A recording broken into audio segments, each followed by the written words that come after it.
Good morning, and thank you for joining us. I'm Spencer Tillis. And I'm Giselle Espinales. And this is the Delmarva Sports Insider. In this week's episode, we stop by Wicomico County Stadium as we had a crosstown matchup featuring James and Bennett and Parkside. And later, it was quite the game at Senator Stadium as the Dover High Field hockey team had a visit from the Milford Buccaneers. And Wesley's football team put their perfect record on the line on Saturday, but could they keep it going when they took on Rowan? But first, we begin in Delaware. Indian River hosting Cape Henlopen, and I was told this game is an unspoken rivalry between the Indians and the Vikings. And we started off first quarter, Javon Curry with a 16-yarder up the right.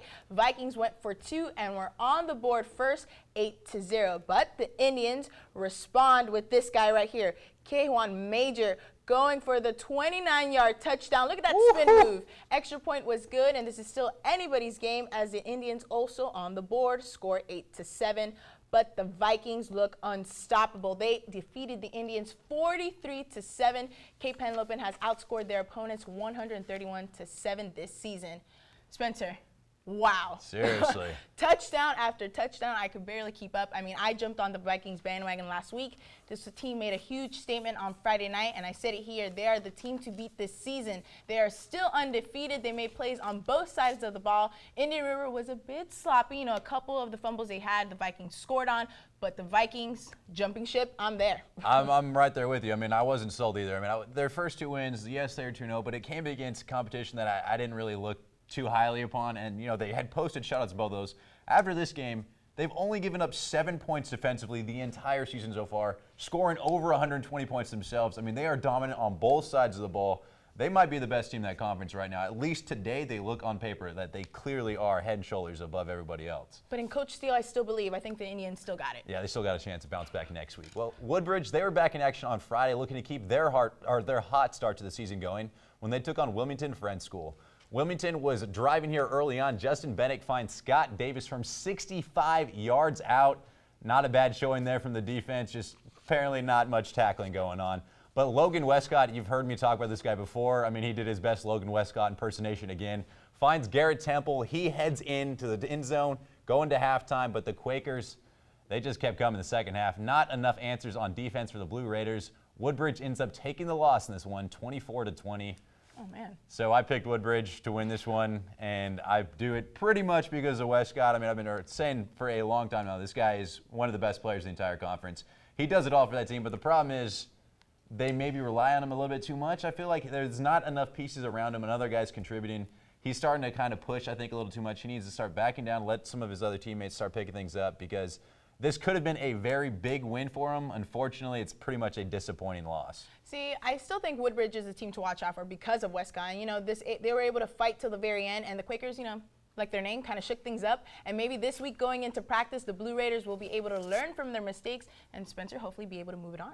Yeah, absolutely. And we bring it over to Maryland. Stephen Decatur Seahawks taking on Cambridge South Dorchester. The Vikings making a statement at Seahawks Stadium. Nathaniel Lowe with a deep pass down the field to James Smith. And Smith dodges one defender, still has another one on his back, literally gets in for the touchdown score, 7-0. But the Seahawks with a strong running game. Sam Coates almost runs into my camera here. Look at this. Oh, but I got out of the way in time. Don't worry. There you go. Huge Quick game. feet. Got out of the way in time. Lowe, though, decides to take this one into his own hands for the 60-yard touchdown and the 21-0 win.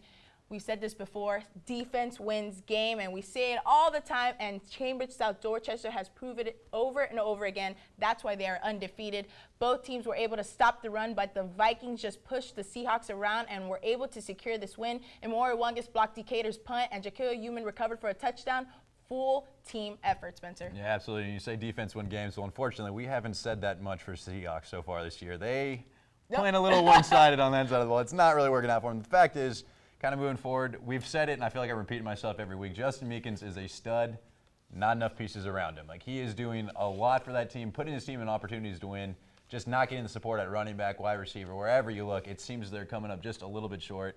I don't know where they go from here. I mean, that was a pretty bad loss for them, so I guess they got to hopefully get into conference and turn things around, but we're going to have to find out.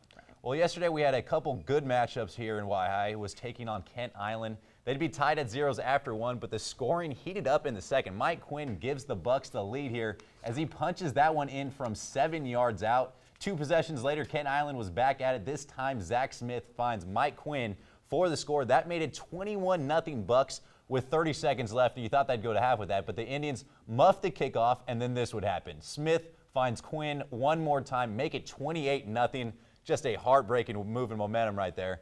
Jordan Birmingham would get Y-High on the board with this long touchdown run, but this one, don't get it twisted, was Bucks from the start. Wow. They take it 42-7, and here's the thing. I mean, I'm going to have to talk to the Indians a little bit. That was bad. I mean, it was close when they were doing their thing. They were playing well defensively, but the fact is, they can't throw the ball. And I mean, I'm not sure literally they can throw. They didn't attempt a pass the entire first half.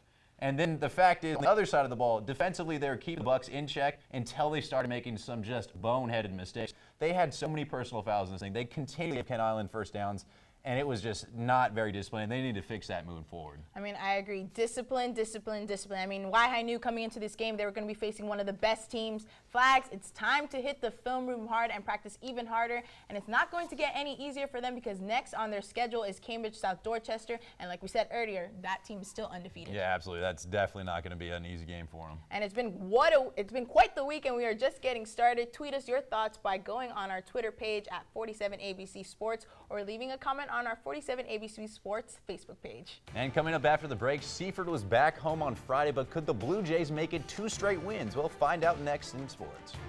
Hi, I'm Glenn Phillips, head football coach at Laurel High School. You're watching Delmarva Sports Insider on WMDT TV 47.